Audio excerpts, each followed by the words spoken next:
Pendant qu'on va continuer la méditation de la dernière fois sur les généalogies de Caïn et de Seth. Donc juste un petit rappel de la dernière fois, vous vous souvenez qu'on a vu que la génération de Caïn avait engendré deux hommes, notamment un qui disait l'Éternel est oublié, ou j'oublie l'Éternel, et l'autre qui parlait plus d'un tel désespoir que c'était le suicide, la mort était meilleure que la vie. Ensuite, on a développé la pensée sur Babel, sur Babylone, la porte des dieux, et on a remarqué que l'humanité voulait, se faire son propre nom, ne plus être sous l'autorité de Dieu, et faire sa propre religion, c'est-à-dire qu'elle se crée elle-même ses dieux. Donc l'idolâtrie pure vient vraiment de Babylone. C'est la raison pour laquelle on retrouve toujours Babylone dans la Bible, et en opposition avec Jérusalem notamment. Les sages d'Israël disent que les deux villes ne peuvent pas subsister ensemble, et quand on voit l'histoire de Babylone et l'histoire de Jérusalem, on remarquera qu'à chaque fois qu'il y en a une qui a été dans la ruine, l'autre s'est développée ou est rené de ses cendres, a rené de ses cendres, et inversement, quand l'autre était détruit, c'était la première qui renaissait de ses cendres. Donc l'humanité qui est hors de la pensée de Dieu a comme objectif toujours le même encore aujourd'hui. L'histoire de cette humanité-là, c'est de se réunir, d'être unifiée contre Dieu et voulant se faire elle-même Dieu. On avait noté qu'il y avait même des personnes aujourd'hui qui disaient qu'avec ce qu'on va créer maintenant, avec le transhumanisme, l'humain amélioré, augmenté, comme ils disent, c'est l'homme augmenté qui veut le faire. Ils partent du principe que c'est la suite logique de l'évolution. Sauf que ce qu'on ne nous dit pas, c'est que maintenant les scientifiques commencent à se dire que la théorie de l'évolution ne tient pas la route. Mais ça, on ne va pas le dire dans les manuels scolaires, parce qu'évidemment, ça va contre la pensée de cette génération-là. Et donc, automatiquement, on préfère laisser un mensonge se propager dans les jeunes cerveaux qu'ont nos enfants pour pouvoir mieux les manipuler après. Donc, cet objectif est toujours le même. On a une évolution naturelle, et si l'homme peut aider à cette évolution, pourquoi pas rentrer dans le transhumanisme. On avait remarqué aussi que maintenant, l'homme veut vraiment se soustraire à toute la malédiction que Dieu avait prononcée sur la terre et sur la femme notamment, à travers ces facilités techniques qui vont nous permettre de moins souffrir, entre guillemets, de moins suer pour exploiter la terre et pour avoir ses revenus. Et pour la femme, le dernier, entre guillemets, esclavage qu'ils estiment, c'est l'enfantement. Donc, pourquoi ne pas créer des enfants à partir de cellules souches de la peau, comme on avait dit, dans un utérus artificiel? J'ai presque envie de dire, après, c'est quoi? Vous imaginez ces enfants qui vont naître, si Dieu permet cela, ces enfants vont être des produits. C'est-à-dire qu'on va pouvoir scanner un code barre en disant, cet enfant-là sera une fille, elle aura les cheveux blonds, elle sera de telle taille et tout ça, puisqu'on pourra manipuler les gènes comme on veut. Et puis les gens riches pourront se dire, je vais m'acheter un enfant.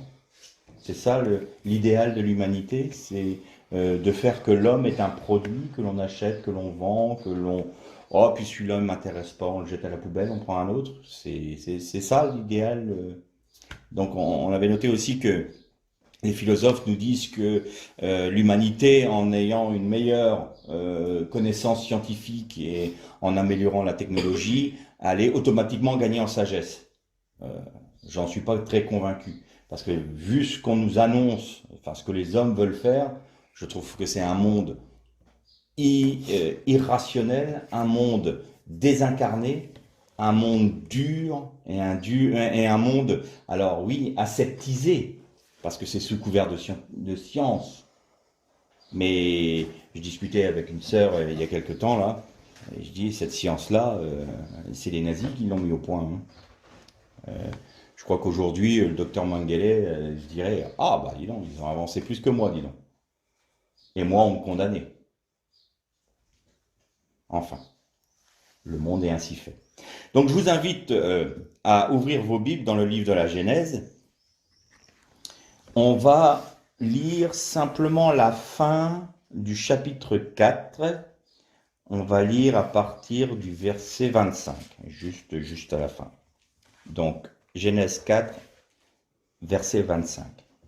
Adam connut encore sa femme, elle enfanta un fils et l'appela du nom de Seth. Car, dit-elle, Dieu m'a donné une autre descendance à la place d'Abel, que Caïn a tué. À Seth aussi il lui naquit un fils, qu'il appela du nom d'Énoch. C'est alors que l'on commença à invoquer le nom de l'Éternel. Donc, on s'arrête un petit peu sur ce point-là, parce que c'est exactement à ce moment-là que le schisme entre les deux générations, la séparation entre les deux générations, les deux généalogies se fait. C'est exactement ce moment-là. Vous noterez que le premier fils de Caïn, c'est Enoch. Le premier fils de Seth, c'est Enoch. Ils ont le même nom. Alors, pour les différencier, je pense qu'on a gardé l'aspect juif Enoch pour le fils de Seth et Enoch pour le fils de Caïn, mais c'est le même nom. Ça veut dire, en hébreu, ça veut dire homme, humanité, mais avec une notion de initié, comme quelqu'un d'initié. Et les sages d'Israël disent que Enoch, la généalogie de Caïn, a été initié dans la vie hors de Dieu. À l'inverse, Enoch, fils de Seth, a été initié pour Dieu, en Dieu. Et, comme je vous le dis souvent, en hébreu, il y a toujours quelque chose d'intéressant. Un terme peut toujours dire un sens et son contraire. Ça, c'est la pensée orientale. On peut avoir du blanc et du noir en même temps. Nous, on a depuis les pères de l'Église, on a gardé cette analyse hellénistique de la Torah, c'est-à-dire qu'on est très rationnel. L'esprit grec et voilà, la philosophie grecque, c'est toujours très. Il y a un premier temps, un deuxième temps, un troisième temps, c'est toujours des causes à effet. Descartes est exactement dans ce principe-là. Donc nous, notre éducation est une éducation rationnelle. Elle est issue des philosophes grecs. Tandis que quand vous prenez la pensée orientale est beaucoup plus riche parce qu'elle peut apporter des nuances que nous, dans notre mentalité, on n'accepte pas. C'est pour ça qu'un jour, un hébreu a dit à notre frère Jean-Marc Taubois, vous avez occidentalisé le Christ. Et effectivement, on a sorti le Seigneur Jésus de son contexte oriental pour le faire coller avec la pensée philosophique grecque. Et en cela, on a perdu énormément. On développera un peu plus ça dans une autre méditation concernant l'Église et Israël, mais notre problème, il est là. Et donc, dans ce passage-là, où il est marqué, et elle l'appela du nom d'Énoch, alors en hébreu, je l'ai noté en hébreu ici, c'est Shmo Enoch Az Uchal Likero Beshem Adonai. Et ce qui va nous intéresser, c'est le Uchal Likero. Uchal vient d'une racine Halal, pas halal, Halal. Et Halal, ça veut dire profaner, souiller, oui, profaner et souiller principalement. Mais ça peut aussi être traduit par commencer. Et donc, les traducteurs de la Bible n'ont vraiment pas eu tort là en disant c'est alors que l'on commença à invoquer le nom de l'Éternel. Parce que l'ikra, ça veut dire proclamer à voix haute, de manière forte. Et donc, on peut lire ce texte de deux manières. On peut le traduire de deux manières. La première façon, c'est exactement ce qu'on a lu tout à l'heure. Elle l'appela du nom d'Énoch. C'est alors que l'on commença à invoquer le nom de l'Éternel. Mais aussi, ça peut se traduire, elle le nomma Énoch, et c'est alors que l'on commença à profaner le nom de l'Éternel. On a ces deux notions dans le même texte. C'est pour ça que je vous dis, c'est là le schisme entre les deux. Vous avez la génération d'Enoch issue de Caïn qui, elle, commença à profaner, à souiller le nom de l'Éternel dans sa génération. Et ça a amené jusqu'à son petit-fils ou arrière-petit-fils qui était « j'oublie l'Éternel ». Et un autre descendant qui est je préfère mourir, je préfère mourir que de vivre de cette manière-là. Et vous avez Énoch, fils de Seth, où on proclama le nom de l'Éternel. Pourquoi on peut retirer cette pensée-là? Déjà d'une part, par la traduction littérale du texte. Euh, Uchal, c'est la racine halal. On peut, oui, le traduire par commencer, mais étymologiquement, ça veut dire souiller, profaner. Et puis j'ai envie de dire, est-ce qu'on n'a pas commencé à invoquer le nom de l'Éternel avant que cela n'arrive, que Énoch naisse? Seth nous fait bien comprendre que c'était un homme qui aimait Dieu, il était le remplacement d'Abel. Abel avait fait un sacrifice à l'Éternel, il a invoqué le nom de l'Éternel. Adam et Ève, je suis convaincu que eux-mêmes, s'étant repentis, invoquaient le nom de l'Éternel. Donc ça montre bien que cet insert-là dans le texte a une signification particulière. Et vous voyez que quand on ne revient pas au texte original, ben on perd cette notion-là. Alors ça peut donner l'impression qu'à la naissance d'Énoch, fils de Seth, ben c'est à ce moment-là que les hommes ont commencé à invoquer l'Éternel. Pas du tout. Pas du tout. C'est là où il y a une séparation qui s'est faite entre les deux généalogies. Et donc la généalogie de Seth était initiée, Énoch, aux voies de l'Éternel, et Caïn, à l'inverse, a initié son fils Enoch à vivre sans Dieu. Et d'ailleurs, qu'est-ce qui nous prouve encore une fois ça? C'est qu'il construisit une ville, Caïn construisit une ville qu'il nomma du nom d'Enoch. Et la ville est toujours synonyme de quelque chose de maudit dans la Bible. La ville en elle-même, c'est quelque chose de maudit. Pourquoi? Parce que c'est là où se concentre tout le péché qu'il peut y avoir. Encore aujourd'hui, vous allez dans les grandes villes, vous avez une concentration du péché, de l'immoralité, de toutes ces choses-là qui se développent bien plus que dans les campagnes. Il y a une atmosphère particulière dans les villes. Et ça a toujours été de tout temps comme ça. Et donc Dieu, à l'inverse, il y a la ville des hommes, donc Enoch là pour Caïn, et Babel, enfin du moins Babylone pour la génération suivante qui a voulu se révolter contre Dieu, et Dieu a mis en opposition aux villes des hommes une ville qu'il bâtit lui-même qui est Jérusalem. Alors vous allez me dire, bah non, Jérusalem elle est bâtie par les hommes. Oui, mais celui qui était le roi de Shem, de Sem, Yerushalayim, qui est devenu Yerushalayim, c'était Mathusalem, pardon. Et donc, Melchisédek, pardon, je confonds là. Melchisédek. Et Melchisédek est une figure du Christ.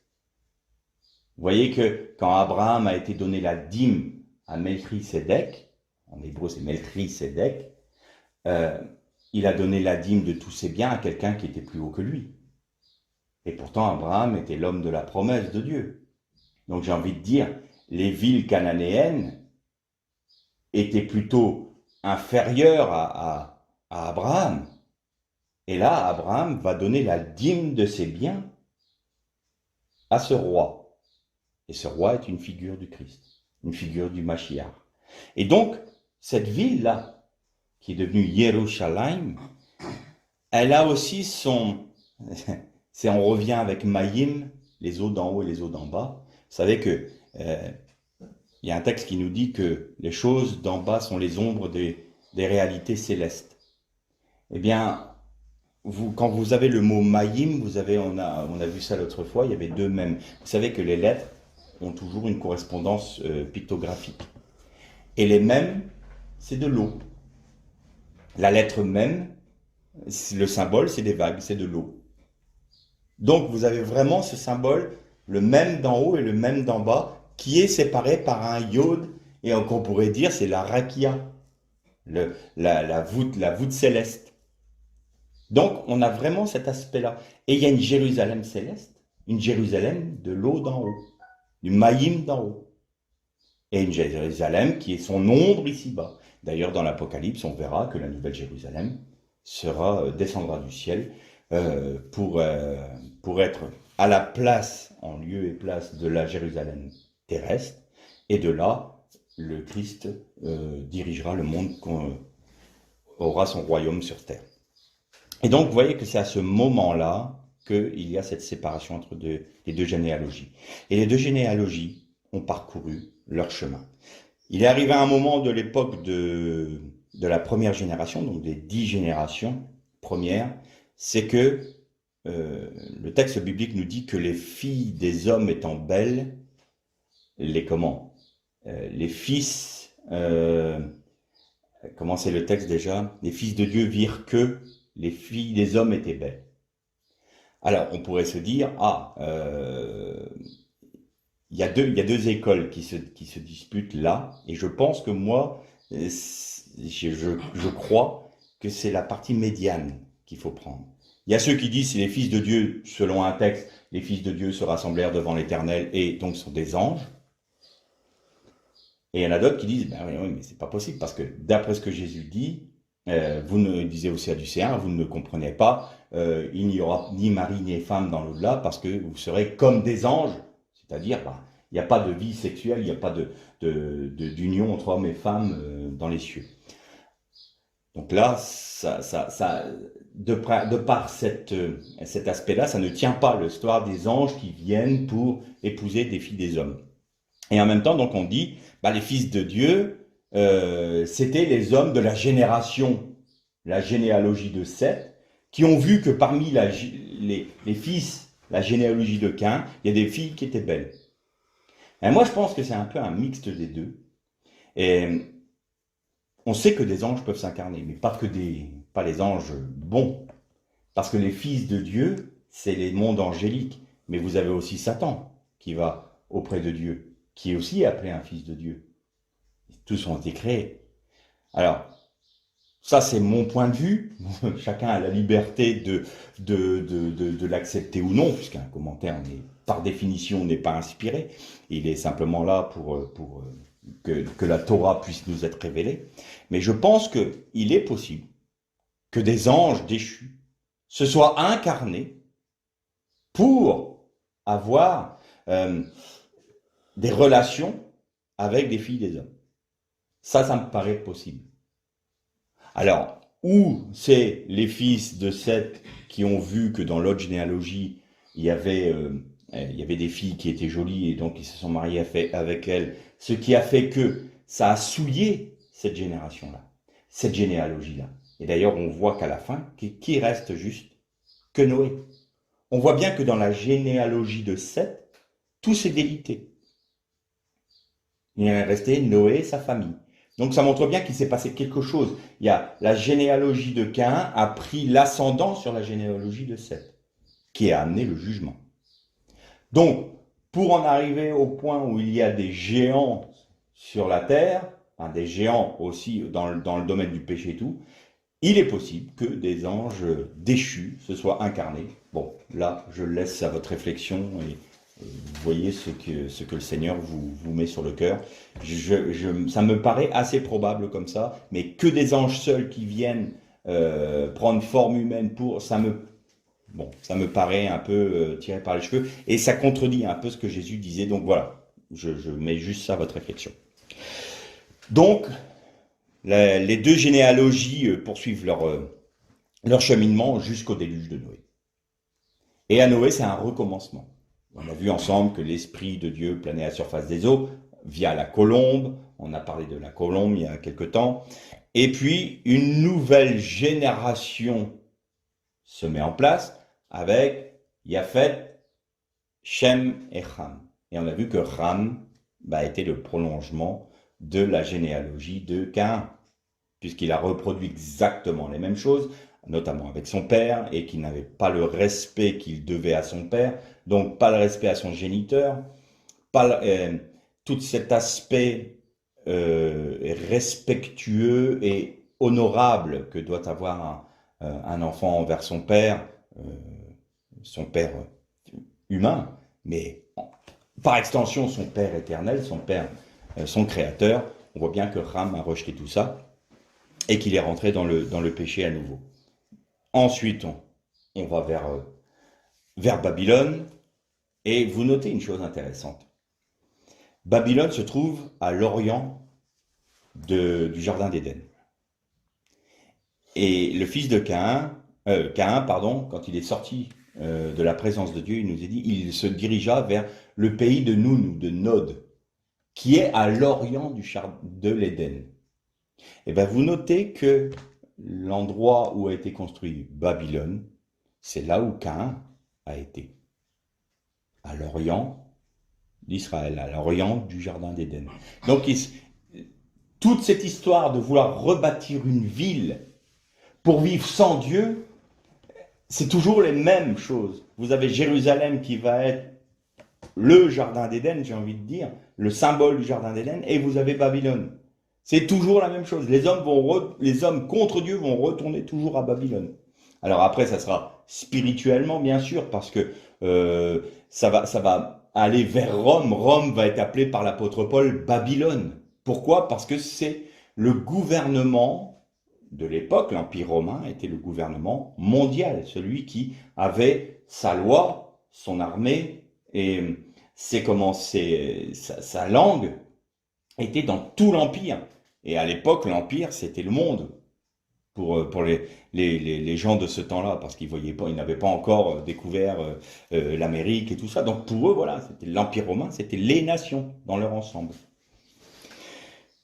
Donc Babylone, toujours en opposition avec Jérusalem. Et on va toujours avoir cette dualité permanente entre le peuple que Dieu se choisit et le monde qui veut s'unir contre Dieu. Alors, l'histoire se poursuit, et Dieu va se susciter à un homme. Je vais être rapide, parce qu'autrement, on pourrait vraiment passer un temps infini sur chaque aspect.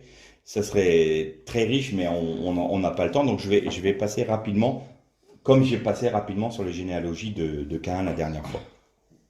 Et du milieu des Chaldéens, c'est-à-dire de ce peuple babylonien, Dieu va se susciter un homme, Abraham.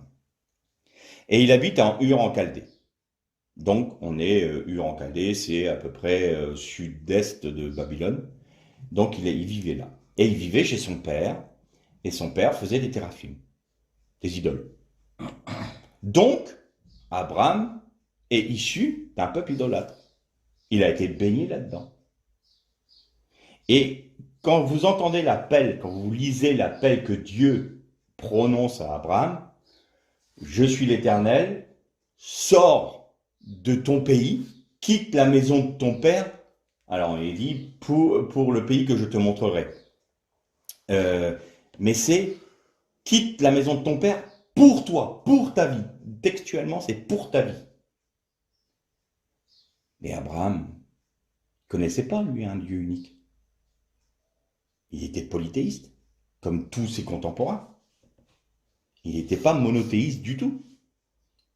Et ce qui a fait quand même que on peut noter qu'il y avait quelque chose chez Abraham qui lui faisait percevoir que le polythéisme n'était pas bon, c'est qu'il détruisit toutes les téraphimes de la maison de son père. Vous vous rappelez de ce passage-là? Et donc, là, c'est les sages d'Israël qui en parlent, c'est pas la Bible ne nous en parle pas, mais c'est notamment Rachi qui parlait de ça en disant que Abraham a été jeté par Nimrod dans une fournaise parce qu'il avait détruit les idoles de la maison de son père. Et Abraham en est sorti indemne. Et Haran, son frère, était, il savait pas trop. Est-ce que je suis Abraham, est-ce que je suis mon père? Et quand il a vu Abraham sortir de la fournaise, il a dit, moi je suis Abraham. Et donc Nimrod a dit, si tu suis Abraham, tu vas avoir le même traitement. Et Haran a été jeté dans la fournaise et il a été tué. Et c'est la raison pour laquelle la Bible nous dit « Et Haran mourut devant son père » parce qu'il a été tué par Nimrod devant sa famille. Et donc, quand il est dit qu'Abraham prit Lot, le fils de Haran, son neveu, c'est parce que justement Haran est mort. Son frère est mort. Donc il a pris Lot, il a pris sa femme et il est parti. Si vous reprenez un peu tout ce que Abraham qui va devenir Abraham, le père de tous les vivants, et vous notez toujours une chose, le nom que Dieu donne aux gens. D'Abraham, il devient Abraham. C'est-à-dire, il s'est laissé nommer par Dieu. Il est à Dieu qui a pris une autorité sur Abraham. Et la promesse de Dieu a été en 3 points. Je vais te donner une descendance, alors que sa femme, Sarai, était stérile. Je vais te donner un pays, et ta descendance sera dans ce pays, et elle sera en bénédiction à toutes les nations. Voilà la promesse que Dieu fait à Abraham. Si tu suis mon commandement, si tu vas là où je te conduis, je rendrai ton nom grand. D'Abraham, tu deviendras Abraham. Et il y a des Juifs qui notent que Abraham, c'est très près de Abraham, qui veut dire que la création a été faite pour Abraham, en fonction d'Abraham. Ils sont très proches, les deux mots. Et donc, Abraham, oui, la création a été faite en fonction d'Abraham, parce qu'il y aurait Abraham. Et parce que dans le sein d'Abraham sortirait le Mashiach.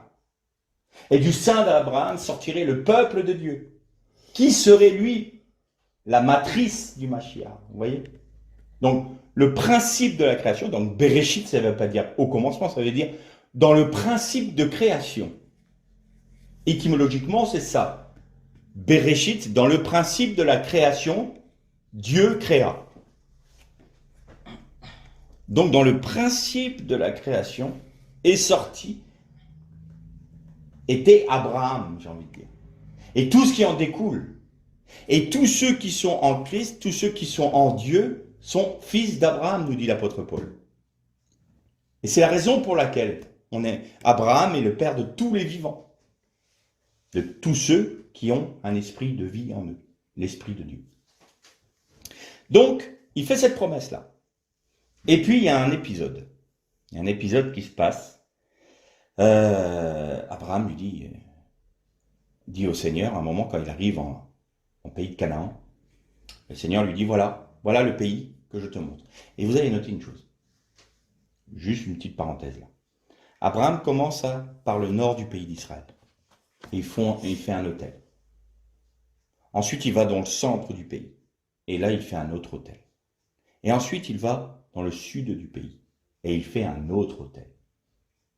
Et après, à cause d'une famine, il va en Égypte. Et après un temps, il remonte vers le pays d'Israël.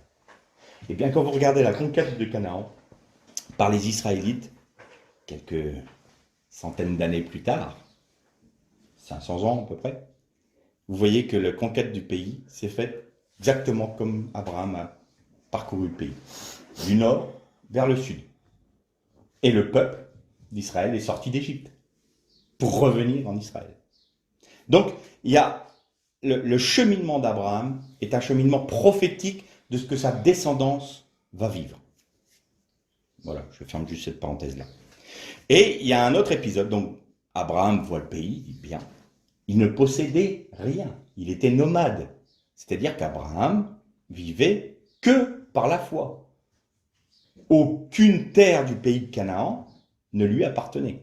Il a eu juste un champ qu'il a acheté pour enterrer Sarai et pour être enterré lui-même à Hébron. Mais autrement, rien ne lui appartenait. Tout était par la foi. Et Dieu réitère ses promesses. Je ferai de toi de tes entrailles naîtra une descendance à qui je donnerai le pays et elle sera en bénédiction à toutes les nations. Et là, Abraham lui dit, bon, Seigneur, je te crois, qu'est-ce qui me prouve? Est-ce que tu peux me donner un gage? Comme quoi, cette promesse-là, tu vas me la tenir. Parce que moi, je sais que mon héritier, c'est le fils d'Abiezer. Je suis sans enfant. Et l'Éternel lui dit, non. C'est le fils qui sortira de tes entrailles qui sera ton héritier. Et là, Abraham lui dit, bon, ma femme est âgée, elle ne peut plus avoir d'enfant, je suis également âgé, en plus elle est stérile. Une autre parenthèse, vous avez noté que toutes les fois où il y avait un homme qui était appelé par Dieu d'une manière particulière, ça a toujours été d'une manière miraculeuse. Vous prenez Sarai, stérile. Rebecca, stérile. Han, la mère de Samuel, stérile. À chaque fois, ces hommes-là, qui avaient une destinée particulière dans le plan de Dieu, sont toujours nés d'une manière miraculeuse. Alors vous allez me dire, bah, celui qui est né par excellence et qui est vraiment, qui a tout porté, c'est quand même le Christ, c'est Jésus, et pourtant sa mère n'était pas stérile. Non, mais il n'y a pas eu de père physique. Donc là aussi, ça a été miraculé. Vous voyez? Il y a toujours cet aspect-là. Pourquoi? Parce que Dieu veut toujours montrer que ce n'est pas quelque chose qui vient de la pensée de l'homme. Il ne faut pas que son œuvre vienne de la pensée de l'homme. Il faut qu'il y ait cette marque divine sur ce qu'il fait. Et donc, pour Abraham, pour le peuple d'Israël, c'est la même chose. Et donc, Abraham lui dit, voilà, est-ce que je pourrais avoir un gage? Et là, il faut revenir à une coutume de l'époque, parce qu'on ne comprend rien autrement. Vous avez cette scène où il y a les 4 animaux que Dieu demande à Abraham de couper en deux, de mettre de chaque côté, et de passer, que l'Éternel allait passer au milieu des animaux coupés en deux. Alors nous, quand on lit ça, on se dit, bon, pourquoi? Quel intérêt? Alors vous avez une première, c'est une génisse. Ensuite, vous avez une chèvre, un bouc ou un bélier, et des oiseaux. Une colombe et des pigeonneaux, je crois. Et Abraham coupe les 3 animaux par le milieu, il les met de chaque côté, et sauf les oiseaux qu'il ne tue pas. Il faut savoir que quand vous, dans ce temps-là, du temps d'Abraham, quand vous faisiez un acte notarié, j'ai envie de dire, c'est-à-dire quand vous vouliez acheter un bien, une terre, une maison ou quoi qu'il en soit d'autre, chaque partie amenait un animal, il le coupait en deux, il les mettait de part et d'autre, et chacun des deux passait entre les animaux coupés en deux. C'est ce qu'on appelait couper un contrat, trancher un contrat. C'était la coutume de l'époque. Donc, quand les 2 parties étaient passées entre les animaux coupés, on ne pouvait plus revenir sur les clauses du contrat. Celui qui avait vendu pour tel prix le bien, celui qui avait acheté le bien l'avait acheté pour tel prix. C'était conclu, c'était un peu comme on fait un acte notarié aujourd'hui, le notaire, voilà, met son tampon, acte notarié, monsieur Untel est propriétaire de la maison que lui a vendu monsieur Untel, voilà, c'est clair, c'est légal. Et donc c'était ça. Donc pour Abraham, c'était pas quelque chose d'étrange. Quand Dieu lui a dit, tu coupes 3 animaux, tu les sépares, et je passerai. Et en fin de compte, le fait que l'Éternel passe entre les animaux certifiait un acte notarié. Je te donne le pays que je t'ai promis. Et donc toutes les promesses qui en découlent. Si pour que tu aies ce pays-là, il faut que tu aies une descendance. Pour que tu aies une descendance, il faut que tu aies un héritier. C'était logique. Donc à partir de ce moment-là, Abraham savait que si Dieu passait entre les animaux, le contrat était valide et qu'il avait le gage de l'Éternel. Mais vous notez que le Seigneur n'est pas passé tout de suite. Et il est dit que dans la parole que des oiseaux de proie sont venus pour essayer de manger les animaux coupés. Et qu'Abraham a dû les chasser. Et là, ça nous montre une chose. Ça nous montre que Satan sera contre cette alliance. Satan sera toujours prêt à venir enlever au peuple de Dieu son droit sur la terre que Dieu lui a donnée. Ça vous évoque pas quelque chose en ce moment? Les nations qui refusent le droit à Israël d'être sur sa propre terre qui lui a été donnée par Dieu, ça vient de là. Satan sera toujours contre Israël, sera toujours contre le peuple choisi. Parce qu'il ne veut pas que cette alliance soit conclue. Il ne veut pas. Il sait très bien que c'est sa chute à lui. Et donc c'est ça les oiseaux de proie. Et il est dit qu'Abraham fut saisi d'un grand sommeil, d'un profond sommeil, et une frayeur ténébreuse l'envahit. Il fit comme un rêve, un cauchemar. Terrible. Parce que les sages d'Israël nous disent, Abraham à ce moment-là a su quelle souffrance allait devoir subir sa descendance. Et une énorme souffrance ténébreuse a envahi Abraham. Et quand il s'est réveillé, qu'est-ce qu'il a vu? Une colonne de feu et une colonne de nuée passer entre les deux animaux. Et là, il a vu que Dieu me dit, je te promets, j'ai signé l'acte notarié. Maintenant, je ne peux plus revenir sur ma décision, dit l'Éternel. C'est conclu. Et Dieu lui dit, ta descendance souffrira, elle partira dans un pays étranger pendant 400 ans. Mais après, je les sortirai de ce pays, parce que, alors, la Bible que l'on a, nous, va marquer dans un futur, parce que la nation qui a oppressé, qui oppressera ton peuple, tes descendants, je la jugerai. Non, textuellement, c'est le fameux présent permanent de l'hébreu. Le peuple qui t'opprime, je le juge. Je le juge. Et pourquoi c'est un présent permanent? Parce que le peuple d'Israël sera tout le temps opprimé par des nations. Et toute nation qui opprimera le peuple d'Israël est jugée par Dieu. C'est pas elle sera, elle est jugée. Elle vit sous le jugement. Toute nation qui opprime le peuple d'Israël est jugée par l'Éternel. Israël a vécu 4 diasporas, 4 exils. Le premier, c'est l'exil égyptien. La famille d'Israël, de Jacob, les 70 personnes de la famille de Jacob sont venues en Égypte. C'est le premier exil. Le deuxième exil, c'est un exil perse. Le troisième exil, on a l'exil babylonien, aux alentours de 538. Et le quatrième exil, qui commence à se terminer maintenant, c'est l'exil romain avec l'empereur Hadrien qui a dispersé tous les juifs dans tout l'empire romain. Et donc cet exil-là, qui est le plus long, a duré plus de 2000 ans. Et il continue un peu parce que l'Israël continue, il y a encore des juifs qui reviennent en Israël. Et donc cet exil, ça, il prend fin là maintenant, il prend fin sous nos yeux.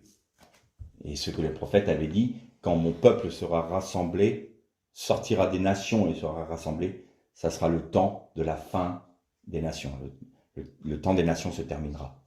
Et alors on pourrait se dire, mais pourquoi est-ce que à ce moment-là, depuis maintenant près de 75 ans, ou 75 ans que le peuple d'Israël est revenu sur ces terres, pourquoi est-ce que le temps des nations n'est pas fini?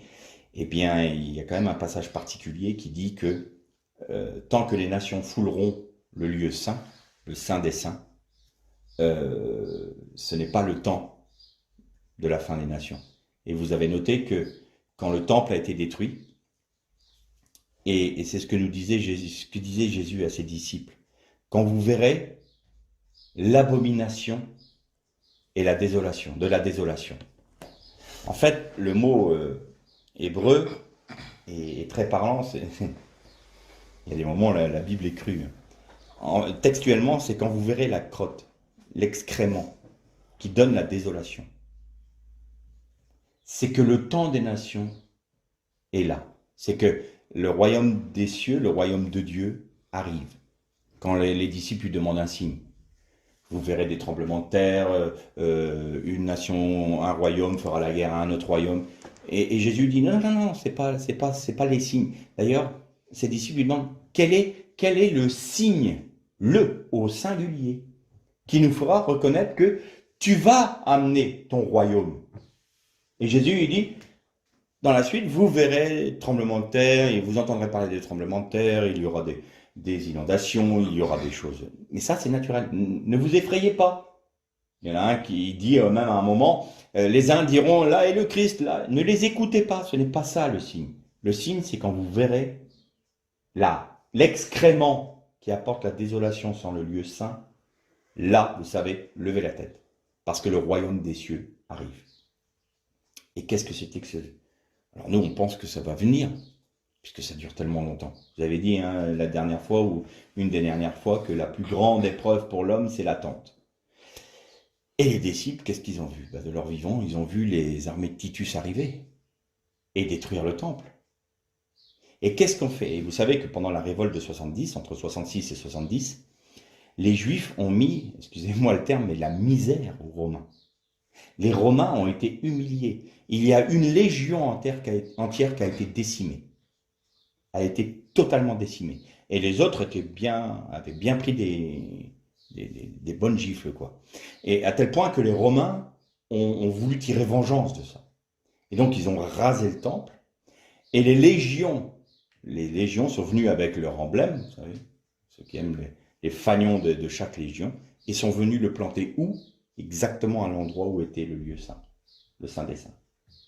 Quand vous verrez les armées autour de Jérusalem, dit, et la crotte, l'excrément de la désolation sur le lieu saint, vous savez que c'est là que le royaume de Dieu arrive. Alors vous allez me dire, ouais mais dis donc, c'était en 70 de notre ère ça. On est en 2021 maintenant. Mais justement, c'est le temps des nations. Alors, avant de poursuivre sur cette pensée-là, donc nous sommes exactement dans ce temps-là. Gardez ça en mémoire. Israël, premier exil. Les 3 autres exils, c'est parce qu'ils avaient péché contre Dieu. Et j'ai envie de dire, on en parlera davantage, on développera cette pensée-là la prochaine fois, mais ça ne regarde pas l'Église. Il y a un contentieux entre Israël et Dieu, ça ne nous regarde pas. Et c'est ce que nous dit Paul aux Romains, dans son épître aux Romains. Il dit attention, Dieu, il est en train de faire quelque chose avec Israël. Mais quelque part, ça ne vous regarde pas, vous qui venez des nations. Ce n'est pas votre problème. Vous n'avez pas à vous en mêler. Le problème, c'est que l'Église s'en est mêlée. À partir du principe que les Juifs avaient étaient des déicides parce qu'ils avaient crucifié Jésus. Alors déjà, c'est faux, parce que c'est les Romains. Eux, ils n'avaient pas le droit de mettre à mort quelqu'un. Ensuite, c'était une infime minorité du peuple d'Israël qui a fait en sorte que Jésus soit crucifié, puisque c'était les principaux chefs et les sacrificateurs, et non pas le peuple. Le peuple aimait Jésus, les Juifs dans leur ensemble aimaient Jésus, étaient prêts à le reconnaître, et c'est la raison pour laquelle ceux qui avaient une autorité n'avaient pas envie de perdre leur pouvoir. Donc, de dire que tous les Juifs sont des déicides, alors déjà c'est une stupidité incommensurable, mais on développera tout ça la prochaine fois. Mais en plus, c'est quelque chose qui va contre la pensée de Dieu, parce que Dieu aime Israël. Dieu s'est choisi Israël et ne reviendra jamais de sa décision. Pourquoi? Ben parce qu'il est passé entre les animaux, là. Vous pensez que Dieu peut être parjure? Dieu peut renier sa parole? Ça, c'est du blasphème, par contre. Mais les pères de l'Église, allègrement, Dieu a rejeté son peuple. Dieu a rejeté ce peuple. Donc ils font Dieu menteur, allègrement. Et le reste de l'Église, de la chrétienté, la majorité de la chrétienté, oh bah oui, bah les Juifs ont été rejetés, les Juifs sont maudits, les Juifs sont des satanistes, tout ce qu'on veut. On entend de tout et n'importe quoi, notamment avec Chrysostome, qui était l'évêque de Sainte-Sophie à Istanbul maintenant, où vous aviez Origène, voilà. Et on oublie que tous ces pères de l'Église-là, ils étaient des philosophes grecs avant. Et ils ont amené la pensée hellénistique dans l'Église. Mais on développera ça plus tard. Donc, allègrement, on dit, ah ben non, Israël a été rejeté par Dieu. Hop, on n'en parle plus. Et donc, on a le droit de les haïr. On a le droit d'être antisémite. C'est une bonne chose d'être antisémite. Pourquoi? Ben parce qu'ils ont tué Dieu. Juste une parenthèse. Si Christ n'était pas mort, on ne serait pas là, nous, en train de le louer, et on ne serait pas sauvés. Voilà, donc on arrive au bout du raisonnement stupide de ceux qui prétendent connaître la parole et vont propager ce genre de doctrine. La doctrine du grand remplacement, de la substitution par l'Église du peuple d'Israël, c'est du grand n'importe quoi, et c'est faire Dieu menteur. Donc ça, c'est quelque chose qui est à rejeter, mais à rejeter de toutes nos forces. On va parler un peu d'Israël, parce que nous sommes, nous, au bénéfice des mêmes promesses qu'Israël, en Jésus-Christ, donc enfant d'Abraham. Mais je vous disais que le premier exil, ça a été un exil injuste. Pourquoi ils ont souffert 400 ans? 400 ans, ils n'ont rien fait. Ils n'ont pas péché contre Dieu. Jacob est venu avec toute sa famille en Égypte pour, fuir une famine. Et Joseph a été en bénédiction non seulement aux Hébreux, à sa famille, mais à tout le royaume d'Égypte. Et puis un autre roi est venu, nous dit la Bible, et ils commencèrent à voir que le peuple d'Israël était tellement grand, devenait de plus en plus puissant, qu'il avait de plus en plus de richesses avec ses troupeaux, et il s'est dit, oh, si jamais on est attaqué et qu'ils font alliance avec un de nos ennemis, ils peuvent être un ennemi à l'intérieur de notre pays qui vont comment nous détruire. Alors, opprimons-le. Mais ils n'ont pas péché contre Dieu. Et ils ont été opprimés. Et ça, c'est une des marques d'Israël. En étant le peuple choisi, en étant de cette généalogie-là de Seth, leur objectif est d'un point montrer au monde qu'il existe une autre autorité que celle des hommes qui se rebellent contre Dieu. Mais en même temps, ils doivent porter un opprobre. Une opprobre que les autres nations ne connaîtront pas. Ils vont connaître des souffrances que les autres nations ne connaîtront pas. Parce qu'ils sont de Dieu. Parce qu'ils sont pour Dieu. Et pour être en bénédiction aux autres, ils vont devoir accepter la souffrance. Ça vous rappelle pas quelque chose? Accepter la croix, comment les Lévites dans le Jourdain pour que tout le peuple vive. Ça, c'est la marque d'Israël. Et donc, qu'est-ce qui me fait dire ça? Il est dit, ils restèrent 400 ans sous le joug des Égyptiens, car le comble du péché n'avait pas été atteint par les Cananéens. Et attends, Seigneur, parce que les Cananéens n'ont pas été au comble du péché, un peuple innocent souffre. Ouais, c'est un principe. C'est un principe divin. Mais c'est pas juste. Bah oui, comme Jésus qui est mort pour nous, c'est très juste. C'est très très juste. Lui qui n'a jamais péché, il a porté le poids de notre péché. Vous avez vu Israël? Eh bien, pour que la patience de Dieu atteigne son comble pour les Cananéens, parce qu'ils n'avaient pas atteint un degré de péché, Dieu leur a donné 400 ans pour se repentir. Et pendant ce temps-là, le peuple de la promesse souffrait, était sous le joug d'un ennemi. Il était esclave d'une nation étrangère pour que les Cananéens puissent avoir la patience de Dieu à leur bénéfice et la possibilité, si on paraphrase, de rentrer dans l'arche pour pas être dans le déluge. Parce que Dieu aime les nations. Israël n'est pas mieux que les autres, c'est pas ce que je suis en train de dire. Je dis qu'Israël est choisi et qu'Israël a une destinée qui est particulière qu'aucune autre nation ne peut avoir. Mais Israël a été là sous le joug de l'ennemi pendant la patience de Dieu envers les Cananéens. Et quand le comble est arrivé, Dieu a délivré Israël, ils ont parcouru dans le désert leur cheminement parce que Dieu travaille dans le cœur de son peuple, tout le temps. Donc il y a une relation particulière entre Dieu et Israël. Et ça, j'ai envie de dire, les goyim que nous sommes, on n'a pas à s'en mêler de ça. C'est pas nos oignons, si je puis m'exprimer ainsi.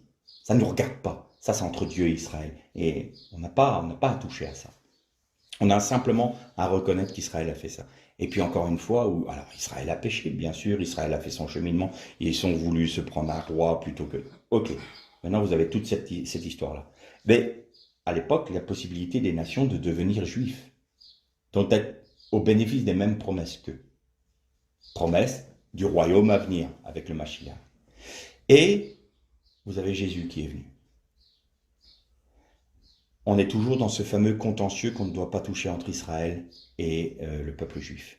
Mais là encore, j'ai envie de dire, Israël subit quelque chose pour nous. Dieu a dit qu'il avait endurci le cœur. C'est Paul qui nous dit ça. Et Dieu a endurci le cœur de son peuple. Pour que les nations puissent rentrer dans les mêmes promesses qu'Israël en Jésus-Christ. C'est-à-dire qu'Israël aujourd'hui, à nouveau, est placé sous un joug. On n'a plus son temple. Ils sont à nouveau sous un joug pour que nous puissions être amenés à nous repentir et à être au bénéfice des mêmes promesses qu'Israël. On va dire, mais pourquoi cela? Parce que les prophètes disent, le jour où Israël implorera Dieu et dira « Seigneur, nous nous repentons et nous croyons au Messie », ce jour-là, le royaume de Dieu vient tout de suite. Dès qu'ils reconnaissent Jésus comme le Messie, le royaume de Dieu vient tout de suite. S'il y avait eu 2000 ans avant, ils avaient reconnu Jésus, on ne serait pas là aujourd'hui. Aucune nation ne serait rentrée dans la promesse. Parce que les prophètes ont dit, dès que le peuple d'Israël va dire « Seigneur, viens à notre secours, Jésus, nous croyons en toi », le royaume de Dieu vient tout de suite. Jésus vient tout de suite sur le mont des Oliviers. S'il y avait 2000 ans, il l'avait fait. Si Israël, au moment où ils ont crucifié Jésus, avait reconnu le Messie, le royaume de Dieu était sur terre. Tout de suite. Et donc ça fait 2000 ans que le peuple d'Israël a vécu toutes les vicissitudes que vous puissiez voir, et notamment la Shoah, l'abomination des abominations, pour que nous puissions être au bénéfice en Jésus-Christ des promesses qui lui ont été faites à elle, à Israël. On peut être antisémite, honnêtement. On peut être antisioniste, honnêtement. Voilà ce qu'est Israël. C'est sa destinée. Et quand Paul dit que des branches ont été retranchées de l'olivier franc, de l'olivier sauvage, du vrai, véritable olivier. Alors, il y en a qui ont mal traduit ça. Couper toutes les branches et on a mis à la place l'église. Ben voilà, le remplacement. Mais non, il est dit, si vous avez été greffé parmi les branches, ça c'est le texte grec original, parmi les branches de l'olivier, si quelques branches ont été retranchées pour que vous soyez greffés parmi elles. Donc on fait partie d'une même plante. Et vous savez que Paul dit, cette greffe contre nature. Il y a un frère qui un jour a été voir dans le sud de la France, une personne qui cultive des oliviers. Et il lui a posé la question. Il dit, mais voilà, s'il y a un olivier sauvage, est-ce qu'on peut mettre un greffon d'un olivier cultivé dessus? Il dit, non, non, ça ne marchera pas. C'est pas de la même nature. Ça ne peut pas fonctionner. Ta greffe, elle ne marchera pas. Et donc, par la puissance de Dieu, il faut savoir que nous qui avons été greffés sur Israël, sur les mêmes promesses d'Israël, c'est un miracle de Dieu. C'est un miracle de Dieu. Et pourquoi? Parce qu'il nous aime. Et donc, comme pour Canaan. Donc, c'est pour ça que nous sommes inexcusables. Si pendant ce laps de temps de plus de 2000 ans que Dieu nous donne, on ne se repent pas pour ne pas reconnaître le Christ, et pendant ce temps-là, Israël souffre. Et donc, ça y est, maintenant, Israël revient dans son pays. C'est devant nos yeux. Et je reviens un peu à ce que je disais tout à l'heure, quand les légions sont venues mettre leur emblème sur le mont du Temple. Quelque temps après, Adrien, c'est pas Adrien qui l'a fait, c'est un autre empereur. Ils ont, si c'est Adrien, qui a construit un temple un temple c'est Jupiter Capitolin. Voilà, c'est Jupiter Capitolin. Au lieu saint, à l'emplacement du lieu saint. Ensuite, les chrétiens sont arrivés, les grands chrétiens qui avaient tout compris aussi à ce moment-là, croisade, on détruit le temple, voilà, qu'est-ce qu'on fait? On construit une basilique, à cet endroit-là. Ensuite, l'Empire ottoman. Avant l'Empire ottoman, il y a eu des guerres qui ont fait que cette basilique a été détruite, et puis c'est devenu une décharge publique, un dépotoir. Et ensuite, l'Empire ottoman est arrivé. Et qu'est-ce qui s'est passé? Omar, il s'appelait, je crois, le sultan. Il a découvert qu'il y avait un rocher en dessous. Là. Et il se dit, mais attends.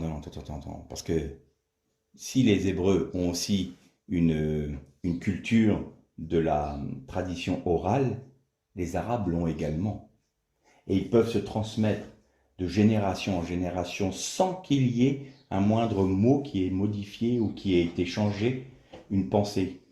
Ils peuvent remonter à des siècles. Nous, on n'a pas cette capacité-là parce que ce n'est pas notre culture. Mais en Orient, c'est réputé ça.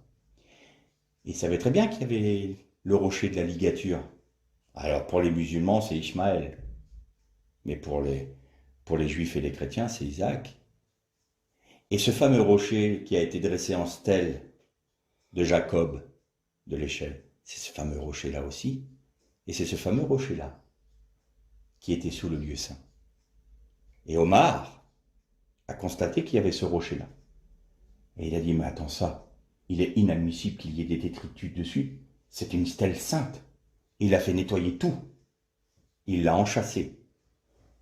Et il a fait construire le comment? Le dôme du temple, le dôme du rocher. Et depuis, c'est les musulmans. Et vous notez une chose, tant que les nations fouleront le lieu saint, les nations le foulent encore. Parce qu'Israël n'a pas autorité sur le mont du temple. C'est les musulmans. C'est l'islam. Mais on avance à grands pas vers le jour où toute Jérusalem sera réunifiée. Et alors, ça sera la fin des nations. Et je terminerai par ce point-là. Vous savez que Noé est rentré dans l'arche. Et Dieu a dit dans 7 jours. Dieu a encore laissé 7 jours à l'humanité pour se repentir. Et on est toujours confrontés, nous, les enfants de Dieu, à une certaine forme d'injustice. Parce que c'est injuste que le juste souffre pour que le pécheur puisse se repentir. Mais c'est une marque de l'action de Dieu. Dieu aura toujours de la patience jusqu'au dernier moment où on ne pourra plus dire « je n'ai pas eu de chance ». Je n'ai pas pu, je n'ai pas eu l'occasion de. Et 7 jours, c'est un chiffre de plénitude, c'est-à-dire, il a mis le comble, en attendant encore 7 jours, il a mis le comble à sa patience. Le comble à la possibilité des hommes de se repentir. Et voyant qu'ils ne le font pas, alors, il ferme la porte de l'arche et le jugement vient. Et nous, c'est la même chose. Il donne des occasions permanentes aux hommes de se repentir pendant ce laps de temps-là. Mais la porte de l'arche commence à se refermer. Israël rentre dans son pays. Vous savez qu'il y a trois arbres qui typifient Israël. Vous avez le palmier, vous avez l'olivier et vous avez le figuier. Alors le palmier, c'est tout ce qui va apporter la joie et le bonheur. Et c'est avec des palmes du palmier qu'on va faire la fête des huttes, par exemple. Hein? Donc le palmier, c'est quelque chose de réjouissant. Hosanna, on mettait des branches de palmier sur le chemin où le petit ânon avec Jésus marchait. Ensuite, vous avez l'olivier. L'olivier, c'est l'onction. C'est l'huile d'onction. Un peuple élu, un peuple choisi. Et vous avez le figuier. Et le figuier a une particularité. En Israël, vous avez 2 saisons. Vous avez l'hiver et l'été. Et vous avez parfois un printemps. Alors le printemps, ça peut être 4 jours, comme ça peut être 3 semaines. Mais aucun paysan en Israël ne peut déterminer à l'avance comment va être le printemps. Ils ne savent pas s'il va être un peu plus long ou un peu plus court. Parfois en 4 jours, c'est bon. Et parfois en 4 semaines, vous avez le printemps. Et hop, tout de suite après, c'est l'été. Et donc la seule manière de reconnaître que l'été arrive vraiment, c'est de voir la renaissance de la nature. Et notamment le figuier. Et c'est pour ça que Jésus disait, la parabole du figuier, quand vous verrez le figuier refleurir, sachez que le temps est proche. Eh bien, Israël, c'est le figuier. Pour les chrétiens, Israël doit être le figuier. De se dire, oh, vous avez vu comme quoi le figuier est en train de refleurir là? Ça y est, le temps est proche. Le figuier refleurit. Israël renaît. Israël renaît. Et Israël sera toujours sur sa terre. Et Israël ne sera plus jamais délogé de sa terre. Que tous les Arabes qui le veulent ou pas le disent, que toutes nos nations qui sont en dessous de tout vont lutter pour qu'Israël soit montré du doigt, ostracisé, et voire plus si on pouvait les mettre dehors. Que toutes ces nations se disent, attention, l'olivier refleurit. Votre temps est très court maintenant. Le temps des nations va s'achever. Et le temps du royaume de Dieu arrive. Le royaume en Jésus-Christ, quand il viendra sur le mont des Oliviers pour délivrer Israël de toutes les nations qui voudront le détruire. Ce temps-là arrive. Ce temps-là arrive. Donc vous voyez, au terme de ces méditations sur les 2 généalogies, vous voyez que le Seigneur a toujours un plan particulier pour le peuple qu'il s'est choisi. Et nous qui sommes chrétiens, qui sommes greffés sur le plan d'Olivier, franc, qu'est Israël, nous sommes au bénéfice des mêmes promesses, mais nous avons les mêmes devoirs. C'est-à-dire que nous devons refuser l'idolâtrie. Nous devons toujours nous soumettre à Dieu. Nous devons toujours être des témoins, comme Israël devait être un peuple témoin parmi les nations. Eh bien, les chrétiens doivent être un peuple témoin parmi les nations. Ça, c'est notre objectif. Alors, il y a des moments où on vit l'injustice. Seigneur, je ne comprends pas, je souffre, il y a telle chose qui m'opprime, il y a telle autre qui m'opprime, et tu ne me fais rien, tu as l'air de tarder, tu as l'air de ne pas te préoccuper de ma souffrance. Si, mais je patiente. Je suis patient, parce que celui qui t'opprime ne pourra plus jamais dire que je ne lui ai pas laissé le temps de se repentir. Alors oui, c'est injuste, tu souffres. Mais Jésus nous avait-il pas dit qu'on vivrait les mêmes choses que lui, qu'on souffrirait les mêmes choses que lui, que le disciple n'était pas plus grand que le maître? Alors plutôt que de toujours récriminer, plutôt que de toujours être là à regarder ce qui va mal dans nos vies, eh bien on peut se dire, nous sommes de la généalogie de Seth, la généalogie d'Abraham, généalogie d'Israël, généalogie de Jésus-Christ. Nous sommes greffés sur l'olivier franc. Nous ne pouvons en aucun cas rejeter les racines qui nous portent, c'est-à-dire Israël. La création a été faite dans le principe de voir Abraham venir. Abraham qui donnait Israël, Israël par lequel nous avons la bénédiction. Jésus a dit, le salut vient des Juifs. Eh oui, le salut vient des Juifs. N'en déplaise au Père de l'Église, mais c'est comme ça.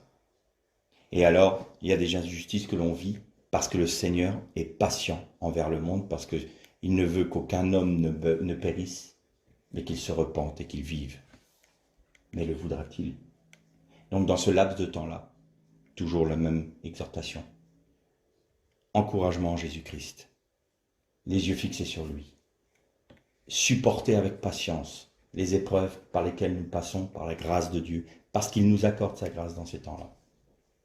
Non pas parce qu'il y a quelque chose de juste ou d'injuste qui nous arrive, mais simplement parce que c'est la volonté de Dieu et que Dieu a un plan supérieur qu'à notre petite vie. Et donc nous voulons nous soumettre à sa volonté. Et si nous nous soumettons à sa volonté, nous serons amenés dans des circonstances qui ne nous plaisent peut-être pas. Mais nous aurons toujours la grâce de Dieu, même dans ces moments-là. Et un jour, quand le royaume de Dieu viendra sur la terre, alors, ça sera le jour de notre délivrance. Et c'est la raison pour laquelle disait Jésus, n'ayez pas peur de ce qui arrive sur le monde, de tous ces jugements qui vont arriver. Parce que le moment où Dieu juge les nations, c'est le moment de la délivrance de son peuple. Quand l'Égypte a été jugée, Israël est sorti d'Égypte. Quand Babylone est jugée, Israël revient dans son pays. Quand les nations sont jugées, le peuple de Dieu est délivré. C'est pour ça qu'il dit, n'ayez crainte de tout ce qui arrive, parce que le jugement des nations, c'est votre délivrance. Que le Seigneur vous bénisse.